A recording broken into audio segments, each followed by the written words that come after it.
Hi friends, welcome to our YouTube channel. So இந்த video பதிவில் OMR instructions group 2 தேர்வுக்கான எக்ஸாமுக்கு போகிறவங்க வந்துட்டு OMR எப்படி ஷேட் பண்ணணும் அப்படிங்கிற இன்ஸ்ட்ரக்ஷன்ஸ் தான் சொல்ல போகிறேன். வீடியோ யூஸ்ஃபுல்லாக இருந்துச்சு அப்படின்னா லைக் பண்ணிவிட்டு பாருங்கள். அண்ட் இதுதான் நீங்கள் நம்ம சேனலை ஃபஸ்ட் டைம் பார்க்குறீங்க அப்படின்னா சப்ஸ்கிரைப் பண்ணி வச்சுக்கோங்க. ஸோ நிறைய பேர் வந்துட்டு நிறைய டவுட் கேட்டிருந்தீங்க. ஸோ ஒவ்வொருத்தருக்குமே டவுட் நான் கிளியர் பண்ணியிருக்கேன். அண்டு ஏதாவது வீடியோவில் வந்துட்டு உங்களுக்கு இந்த வீடியோ யூஸ்ஃபுல்லாக இருக்குது அப்படின்னு நினச்சிங்க அப்படின்னா ஒரு லைக் பண்ணிவிட்டு பாருங்கள். ஸோ லைக் பண்ணிங்க அப்படின்னா எனக்கு தெரியும் ஸோ எத்தனை பேர்த்துக்கு இந்த வீடியோ வந்துட்டு யூஸ்ஃபுல்லாக இருந்திருக்கு அப்படின்னு சொல்லிட்டு. அண்ட் ஏதாவது கேட்கணும்னு நினச்சா கூட கீழே கமெண்ட்டில் வந்துட்டு சொல்லுங்கள், நான் வந்துட்டு ரிப்ளை பண்ணுறேன். இல்லை வேறு ஏதாவது வீடியோ போடணும்னு சொல்லி நீங்கள் எதிர்பார்க்குறீங்கன்னா அதுக்கு வந்துட்டு கமெண்ட் பண்ணுங்கள், சொல்லுங்கள். அதற்கு தகுந்த மாதிரி வீடியோவும் நான் கொடுக்குறேன். ஸோ இந்த வீடியோ பதிவில் பார்த்துட்டிங்க அப்படின்னா OMR இன்ஸ்ட்ரக்ஷன்ஸ் தான் சொல்ல போகிறேன். ஸோ நிறைய பேர்த்துக்கு இந்த OMRல வந்துட்டு டவுட் இருக்கும். ஃபஸ்ட் டைம் வந்து எக்ஸாம் எழுதுறீங்க அப்படின்னா எப்படி ஷேட் பண்ணணும் என்ன அப்படிங்கிறது நமக்கு தெரியாது, ஒரு பதட்டம் இருக்கும். ஸோ அதுக்காக தான் இந்த வீடியோ பதிவு. ஸோ யூஸ்ஃபுல்லாக இருந்துச்சுன்னா ப்ளீஸ் லைக் பண்ணிவிட்டு பாருங்கள், லைக் பண்ணிக்கோங்க. ஸோ இதுதான் வந்துட்டு உங்களுக்கு OMR இப்படி தான் இருக்கும். ஸோ நீங்கள் பார்க்கும்போது இது வந்துட்டு ஓல்டு OMR ஆல்ரெடி எடுத்து வச்சுருந்தது. ஸோ இப்படி தான் இருக்கும், கொஞ்சம் வரி பண்ணிக்காதீங்க. உங்களுக்கு எக்ஸாமில் வந்துட்டு இப்படி தான் கொடுப்பாங்க. ஸோ இதில் பார்த்துட்டிங்க அப்படின்னா உங்களுக்கு இந்த பேஜ் வந்துட்டு ஆல்ரெடி அதிலே பிரிண்ட் ஆகி தான் வந்திருக்கும். உங்களுடைய ஃபோட்டோ, கேண்டிடேட்டோட ரெஜிஸ்டர் நம்பர், சப்ஜெக்ட்டு, சென்ட்ரு, எங்கே எழுதணும், டேட்டு அப்படிங்கிறது எல்லாமே வந்துட்டு உங்களுக்கு பிரிண்ட் அவுட் ஆகி தான் வந்திருக்கும். பழைய OMRல எடுத்துக்கிட்டிங்க அப்படின்னா இது எல்லாமே நம்ம தான் ஃபில் பண்ணுற மாதிரி இருக்கும். பட் இப்போல்லாம் வந்துட்டு அவங்களே பிரிண்ட் அவுட் போட்டு கொடுத்துட்றாங்க.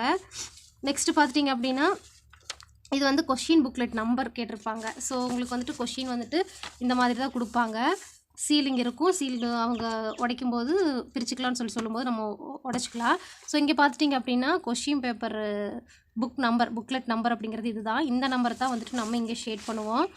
ஸோ இந்த நம்பரை பார்த்து தெளிவாக ஃபஸ்ட்டு எழுதிக்கணும். எழுதிட்டு அதுக்கு தகுந்த மாதிரி இப்போ 2னா 0 1 2ன்னு கொடுத்துருப்பாங்க. அப்போ 2ல் தான் வந்துட்டு ஷேட் பண்ணணும்.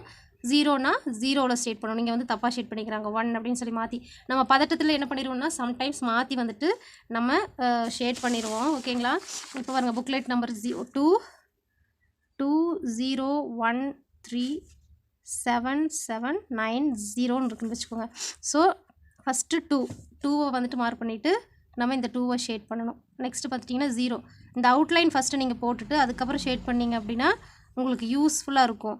ஏன்னா டக்குன்னு நம்ம கை வந்துட்டு ஏதோ ஒரு இடத்துக்கு போயிடும் ஷேட் பண்ணும்போது, டக்குன்னு வேறு இடத்துல வச்சுருவோம். ஸோ இந்த மாதிரி சர்க்கிள் போட்டுக்கிட்டிங்க அப்படின்னா 7னா இந்த 7க்கு நேராக இங்கே சர்க்கிள் போட்டுட்டு அப்போவே ஷேட் பண்ணிடுங்க. அடுத்து 9னா கீழே 9. ஸோ இந்த மாதிரி ஷேட் பண்ணுங்கள். 0 அப்படின்னா மேலே 0. ஸோ இந்த மாதிரி ஷேட் பண்ணுங்கள். சர்க்கிள் போட்டுட்டு ஷேட் பண்ணிங்க அப்படின்னா உங்களுக்கு கரெக்டாக வந்துடும் புக்லெட் நம்பர். ஸோ அதுக்கு வந்துட்டு நீங்கள் பால் பாயிண்ட் பென் தான் யூஸ் பண்ணணும். இது பார்த்துட்டிங்க அப்படின்னா 1.1 mm பால் பாயிண்ட் பென்னு.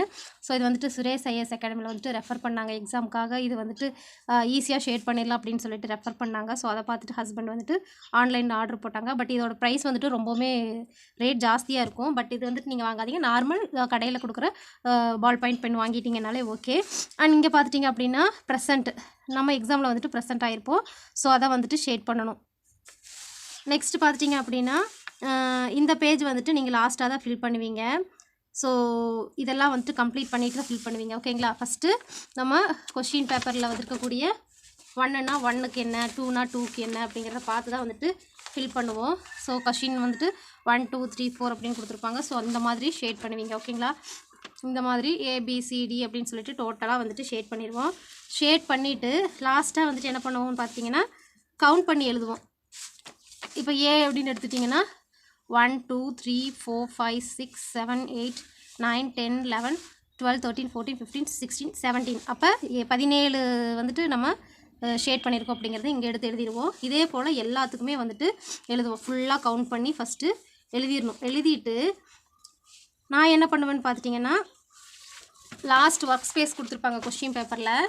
ஸோ அந்த ஒர்க் ஸ்பேஸ் எழுதிட்டு நான் வந்துட்டு இப்படி பிரித்து எழுதிடுவேன். இது லாஸ்ட் டைம் குரூப் 4ல் நான் எழுதினேன். இது ஒர்க் ஸ்பேஸில் வந்துட்டு ஏக்குன்னு வந்து எவ்வளோ ஷேட் பண்ணியிருக்கேன், பிக்கு வந்து எவ்வளோ ஷேட் பண்ணியிருக்கேன் அப்படின்னு சொல்லிட்டு எழுதிடுவேன். ஸோ பாருங்கள், இதுதான் இந்த ஸ்பேஸு. இப்போ வந்துட்டு ABCD அப்படின்னு சொல்லிட்டு 4 காலம் போட்டுருவேன். ABCD. வந்துட்டு நம்ம எப்போவுமே நம்ம மார்க் பண்ண மாட்டோம். தெரியவில்லை அப்படிங்கிற ஆப்ஷனுக்காக தான் வந்துட்டு இந்த மார்க் கொடுப்பாங்க. பட் இது வந்துட்டு நம்ம ஷேட் பண்ணணும்னு அவசியம் இல்லை, இதில் ஏதாவது ஷேட் பண்ணிக்கோங்க. ஃபஸ்ட்டு வந்துட்டு Aல வந்துட்டு இங்கே போட்டிருக்க நம்பர் பார்த்துக்காதீங்க. Aல எவ்வளோ எழுதியிருக்கேன், பியில் வந்துட்டு கவுண்ட் பண்ணி எவ்வளோ எழுதியிருக்கேன், சியில் கவுண்ட் பண்ணி எவ்வளோ எழுதியிருக்கேன், டியில் கவுண்ட் பண்ணி எவ்வளோ எழுதியிருக்கேன்னு ஃபஸ்ட்டு இந்த காலம் எடுத்து எழுதிடுவேன். அதுக்கடுத்து செகண்ட் காலத்தில் இருக்கக்கூடிய ஏல எவ்வளோ, பியில் எவ்வளோ, சியில் எவ்வளோ, டியில் எவ்வளோன்னு எழுதிடுவேன். நெக்ஸ்ட்டு தேர்டு காலத்தில் இருக்கக்கூடிய நம்பர்ஸ் ஏல எவ்வளோ கவுண்ட் பண்ணி எழுதிட்டு பி சி டி கவுண்ட் பண்ணி டோட்டலாக எழுதிட்டு இதெல்லாம் ஃபுல்லாக கவுண்ட் பண்ணணும். ஸோ இதை கவுண்ட் பண்ணி இங்கே வரக்கூடிய டோட்டல் 200 கொஷின் நமக்கு டோட்டல் கரெக்டாக வரணும். ஸோ கரெக்டாக வரும்போது தான் நமக்கு வந்துட்டு மிஸ்டேக் இல்லாமல் இருக்கும். எடுத்த உடனே வந்துட்டு நீங்கள் இங்கே எழுதிடாதீங்க. இங்கே எழுதிட்டீங்க அப்படின்னா மிஸ்டேக் ஒன்ஸ் ஆயிடுச்சு அப்படின்னா எகைன் கரெக்ட் பண்ணும்போது நமக்கு வந்துட்டு மைனஸ் மார்க் வந்துட்டு ரிடெக்ட் பண்ணுவாங்க. ஸோ அதனால் அந்த மிஸ்டேக் பண்ணாதீங்க. இந்த மார்க்கு தப்பாக மார்க் பண்ணாலும் விட்டுருங்க. அதை வந்துட்டு ராங் பண்ணிவிட்டு எகைன் அடுத்து பண்ணுறது இந்த மாதிரி மிஸ்டேக்ஸ் எல்லாம் பண்ணாதீங்க. பண்ணும்போதே ப்ராப்பராக கரெக்டாக பண்ணிடுங்க. ஏன்னா இந்த மாதிரி நிறைய மிஸ்டேக் நம்ம மாற்றி வந்துட்டு சடனாக பண்ணிடுவோம். ஸோ பண்ணிவிட்டு என்ன பண்ணுறதுன்னு தெரியாது. ஆனால் இங்கே கவுண்ட் பண்ணும்போது கரெக்டாக பண்ணுங்கள். எக்ஸ்ட்ரா 200க்கு 201 அப்படின்னு வரும். அந்த மாதிரி மிஸ்டேக்கெல்லாம் பண்ணிடாதீங்க. ஸோ பண்ணிவிட்டு டோட்டலாக இதை வந்துட்டு கவுண்ட் பண்ணி எழுதி பாருங்கள். 200 கொஷினுக்கு 200 கரெக்டாக வருதா? அப்போ வந்துட்டு இல்லை டேலி ஆகலை அப்படின்னா அப்போ ஏதாவது மிஸ்டேக் பண்ணியிருப்போம். இதில் கூட டோட்டல் பண்ணும்போது மிஸ்டேக் பண்ணியிருப்போம். அண்ட் இதில் வந்துட்டு கவுண்ட் பண்ணி இங்கே எழுதும்போது மிஸ்டேக் பண்ணியிருப்போம். ஸோ வந்துட்டு எடுத்த உடனே இதில் எழுதிடாதீங்க. ஃபஸ்ட்டு கவுண்ட் பண்ணி இங்கே மார்க் பண்ணி இங்கே எழுதிட்டு அதுக்கப்புறம் கூட இந்த நம்பரை பார்த்துட்டு இந்த டோட்டல் ஃபுல்லாக கவுண்ட் பண்ணிட்டீங்கன்னா ஓகே 200 கொஷின் கரெக்டாக இருக்குது அப்படிங்கிறது தெரியும் பட்சத்தில் அப்புறம் எடுத்து இங்கே எழுதிக்கோங்க. ஸோ வந்துட்டு அப்போ தான் உங்களுக்கு ஈஸியாக இருக்கும். நான் வந்துட்டு இப்படி தான் எழுதுவேன். ஏன்னா நம்ம பதட்டத்தில் நம்பர் தப்பாக போட்டுருவோம், இல்லைன்னா ஏதாவது மிஸ்டேக் பண்ணிடுவோம். மிஸ்டேக் பண்ணோம் அப்படின்னா கடைசியில் எக்ஸாம் எழுதுறதே வேஸ்ட்டாக போயிடும். மார்க் ரெடியூஸ் ஆகும், இருந்தாலும் நமக்கு அந்த பதட்டம் இருந்துகிட்டே இருக்கும். ஸோ அதனால் அந்த மிஸ்டேக் பண்ணாதீங்க. அடுத்து இது வந்துட்டு இது ஃபுல்லாக கம்ப்ளீட் பண்ணதுக்கப்புறம் தான் எழுதுவோம். இந்த காலம் பார்த்துட்டிங்க அப்படின்னா இது கம்ப்ளீட் பண்ணதுக்கப்புறம் தான் இந்த காலம் கம்ப்ளீட் பண்ணதுக்கப்புறம் தான் இதுக்கு வரணும். ஸோ இதில் பார்த்துட்டிங்க அப்படின்னா இந்த டோட்டல் ஏனா ஃபுல்லாக ஏல இருக்கக்கூடிய டோட்டல், பினா பியில் இருக்கக்கூடிய டோட்டல், சினா சியில் எவ்வளோ இருக்குது, டினா டி, இந்த டோட்டல் தான் வந்துட்டு நம்ம இங்கே எழுதுவோம். ஸோ 49 அப்படின்னா நம்ம என்ன எழுதணும்னு பார்த்திங்கன்னா இது ஆல்ரெடி ஃபில் பண்ணியிருக்கு, இது ராங்காக ஃபில் பண்ணியிருக்கு. இங்கே ஃபில் பண்ணி காட்டுறேன். இங்கே வந்துட்டு ஏ ஃபுல்லாக நம்ம இந்த காலம் ஃபஸ்ட்டு செகண்டு தேர்டு இந்த மூணு ரோல் இருக்கக்கூடிய ஏல வந்துட்டு ஃபில் பண்ண போகிறோம். ஸோ இங்கே நான் ஆல்ரெடி எழுதியிருக்கேன் இல்லையா, 3 ரோல் இருக்கக்கூடிய ஏல வந்துட்டு எவ்வளோ வேல்யூ வந்திருக்குன்னா 49.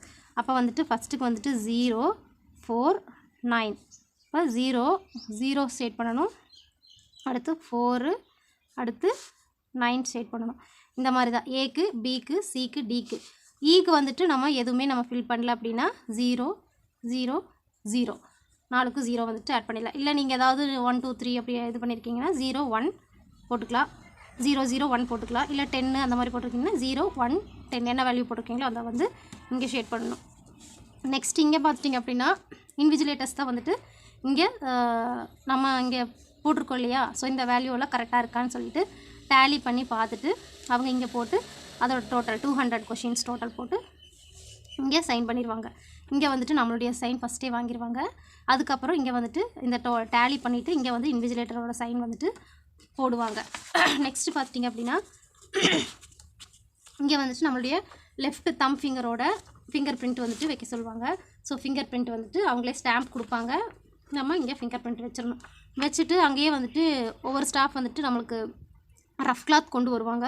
ரஃப் கிளாத் இல்லை அப்படின்னா கேட்டு வாங்கி தொடச்சிக்கோங்க. ஏன்னா இங்கே வச்சதுமே அப்புறம் நம்ம எகெயின் எழுத ஆரம்பிச்சிட்டோம் அப்படின்னா இங்கே எங்கேயாவது ஸ்பிட் ஆயிரும் பட்டுரும், அந்த மாதிரி எதுவும் பண்ணிடாதீங்க. ஸோ தம் ஃபிங்கரோட ரேகை வந்துட்டு லாஸ்ட் எக்ஸாம் முடிஞ்சதுக்கு அப்புறம் தான் ஃபைனலாக தான் கொடுப்பாங்க. ஸோ அப்போவுமே வந்துட்டு நீங்கள் கேர்ஃபுல்லாக இருங்க. ஸோ இங்கேயும் வந்துட்டு அவங்க வெரிஃபை பண்ணிவிட்டு இன்விஜிலேட்டர்ஸ் வந்து சைன் பண்ணிடுவாங்க. ஸோ இதுதான் உங்களுக்கு இந்த ஓஎம்ஆர் இன்ஸ்ட்ரக்ஷன். ஸோ ஃபுல்லாக சொல்லிட்டேன். நான் என்ன பண்ணுவேன், எப்படி பண்ணணும் அப்படிங்கிற ஃபுல் டீட்டெயிலும் உங்களுக்கு நான் கொடுத்துட்டேன். ஸோ இதில் ஏதாவது டவுட் இருந்துச்சு அப்படின்னா கீழே கமெண்ட்டில் சொல்லுங்கள். ஸோ வீடியோ பிடிச்சிருந்துச்சு அப்படின்னா யூஸ்ஃபுல்லாக இருக்குது அப்படின்னா ப்ளீஸ் லைக் பண்ணிவிட்டு பாருங்கள். சப்ஸ்கிரைப் பண்ணாதவங்க சேனலை சப்ஸ்கிரைப் பண்ணி வச்சுக்கோங்க. தேங்க்யூ. நெக்ஸ்ட் வீடியோவில் பார்க்கலாம். அடுத்து என்ன வீடியோ வேணும் அப்படிங்கிறதையும் கமெண்ட்டில் சொல்லுங்கள். தேங்க்யூ.